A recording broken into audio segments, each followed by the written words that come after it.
नाशिक या पवित्र भूमीवर चालत असलेला हा मोर्चा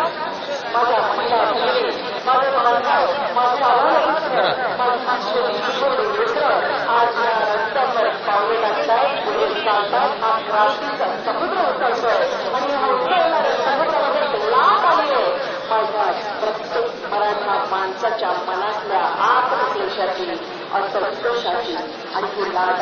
पुढे करताच येते आणि या लाटेचा परिणाम सकारात्मक पद्धतीने नक्कीच बाहेर येणार, याची शाश्वती आपल्या प्रत्येकाच्या मनामध्ये निर्माण आहे आणि म्हणून हा विश्वास आहे, ही श्रद्धा आहे. अनेक लाखांच्या संख्येनं एका छत्राखाली माझा मराठा समाज ज्यावेळेस एकत्रितपणे येतो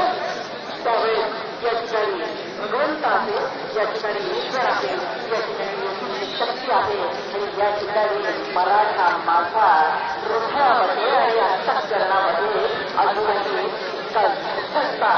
सुबत्ता आहे आणि आजच्या आजच्या या मोर्चाचं नेतृत्व करत असताना संपूर्ण मराठा समाजाला अभिमान वाटतोय आणि म्हणून माझ्या शिवछत्रपती शिवाजी महाराजांच्या या धर्तीवर या मातीमध्ये माझ्या मराठाने लिहिलेला हा आजचा घेता हा इतिहासाचा सुवर्ण मान करून नक्कीच ठरवणार आहे. आपण या प्रत्येक जण या मराठ्याच्या या मोर्चामध्ये सामील होत आहेत. आपण ह्या इतिहासाच्या पाण्यात